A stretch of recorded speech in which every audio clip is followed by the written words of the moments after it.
September 18, 2022, 12 kadlaw matapos ginbuksan sa publiko ginpasaraduhan sang DPWH-6 ang 680 million pesos nga ungka flyover.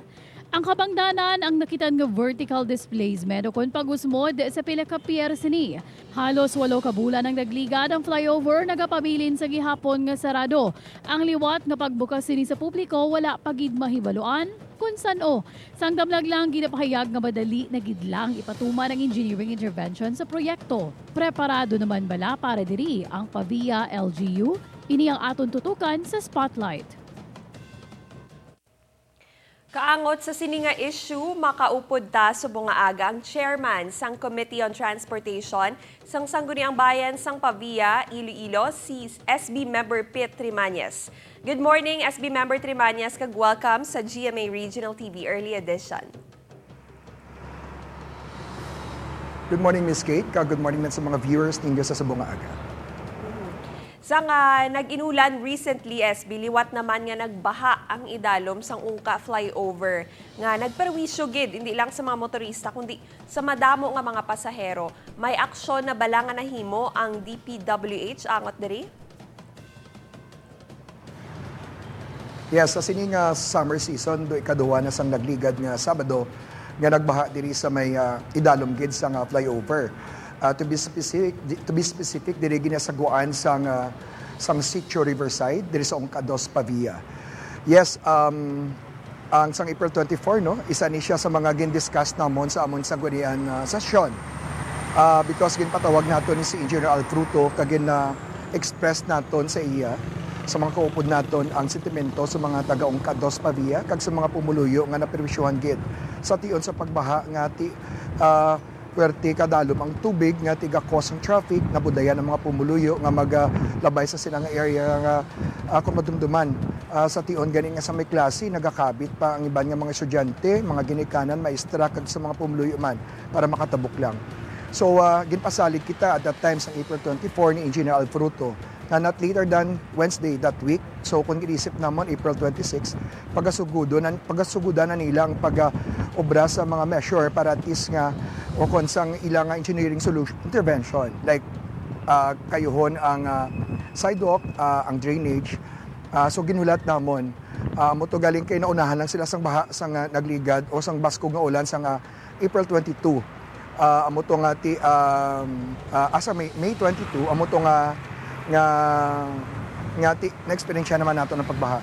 Apang sang nagligad nga Lunes nakita naton nga ginsugudan na gin Manila ang pag-ubra sa nga duha ka badako nga drainage inlet dirigid sa sang Sitio Riverside nga kun sa diin dirigid na amo ning catch basin.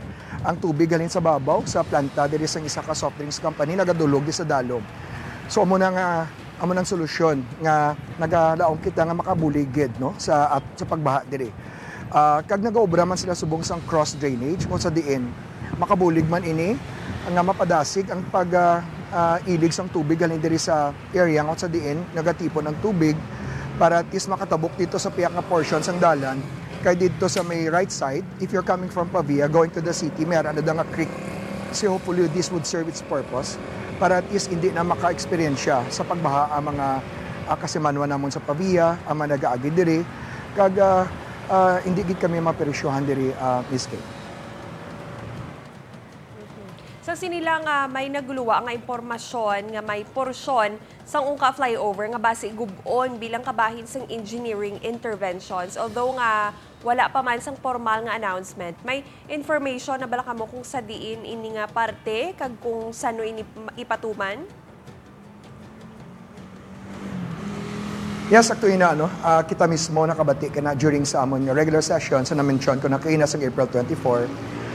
Si Engineer Alfruto mismo ang ARD naka-mention sa amon sesyon nga I'm confident nga hindi man ang bilog nga flyover ang pagagupon. So nakibot kami tanan so nga gin follow up ko siya sa isa ka pamangkot engineer. So you mean may ara nga portion sang flyover nga di man pagupon. So nakibot man si engineer. So that's why nga gin hambalya sa akon sa amon tanan sa session nga not precisely nga naghambal nga he's confident but it was recorded sa amon nga minutes sa amon nga tape recorder. That's why nga ambal namon siguro wala pa sang permiso si Engineer Alfruto mag-announce or maghambal. Kaya hambal niya sa amon nga si Secretary Bunuan lang ang maka-announce or makahambal sa pronouncement na tungod sa resulta sa investigation sa third party. SB, kung may ubraho naman sa flyover, sigurado nga mangin apektado naman ang trapiko. Mayara na bala ka mo sang preparasyon about that or may alternatibo na bala ka mo nga ruta? Kag paano naman ang mga sidewalk sa mga nag-aalagi? Hindi man bala maapektuhan samtang ginakayo ang drainage system? Yes, we have been preparing for the worst, no? Just in case kami ara ginman nga major nga pag-obrahon diri sa Ungka flyover. May ara na kita nga magin-identify nga mga alternate routes naton. That's why nga ihulaton na lang naton ang pronouncement para at least we can finalize sa ngamon pag-obrahon nga mga traffic scheme or traffic plan para at least hindi man maperusyuhan gid ang aton mga pumuluyo. Sa liwat, amo ini ginaluuman sa mga taga-Pavia, taxpayers, ang mga passers-by, nga titani, no, makabulig di ease ang traffic naman ang flyover.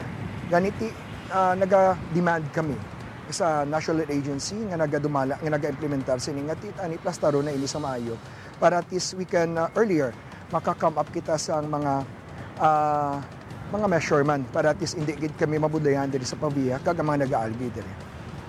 Kag with regard man sa sidewalk, amo man tong hambal ni Engineer Alfruto nga not later than Wednesday, that was April 24 when he appeared. So giniisip namon tani sugudan na nila sa April 26. So wala pa sa subong as we speak, sang may ginaobra dira sa kilid sa sidewalk, ang nakita na naton ang diring cross drainage nga ginaobra ang mga dalag ko nga inlet sa kilid sang dalan para at least pagagyan sang tubig. As to the sidewalk, wala pa. Amo na nga hindi lang sa chimpos ang pag-ulan o pagbaha nga nagahangawa kami. Even sa chimpos ang tagilinit nga way isang tubig because nga hindi safe ang mga estudyante naton, mga maestra, mga ginikanan nga magkadto sa school, especially nga wala sa sidewalk dira. So ang band-aid solution nga ginobra nila, they just installed ang mga steel barrier sa kilid but wala sang guarantee nga maging safe ang aton mga pabuluyo nga nagagadot. That's why we are asking, nag-appeal kita sa DPWH nga they have to be true sa ilang mga commitment sa amon sa Sangguniang Bayan diri sa Banwa sa Pavia. Kay kami, may pasalig man namon ang amon nga mga pumuluyo nga nagamba na si DPWH kay may pag-obrahon na sila nga mga solusyon sa problema namon. Gabay pa nga tumano nila para hindi makabibalikan sa mga pumuluyo kay amon na sila ginambalan nga sa madasig nga tinion papanahon may ara na pag-obrahon nga measure or solution ang DPWH sa sidewalk kag sa pagbaha dira sa Ungka 2. Yes, kagkabay pa nga mas mapa-fast track no ang renovation para hindi na kita maghatag sang perwisyo kag huol sa mga nag-aalagi. Madamo gid nga salamat SB member Petri Manyes sa tiyempo ginhatag mo sa amon subong nga aga. Good morning. Miss Kate, thank you so much. By the way, hindi siya renovation, major repair. Again, thank you so much for this opportunity nga naka-appear kami sa inyong program. Gabay pa, kapanawagan kita liwat sa DPWH nga plastaro nila mayong atong flyover amo ni ginasaligan sa Pavianon. This is taxpayers money, so we deserve what is kunanong para gid sa mga pumuloyo. Thank you and God bless and more power.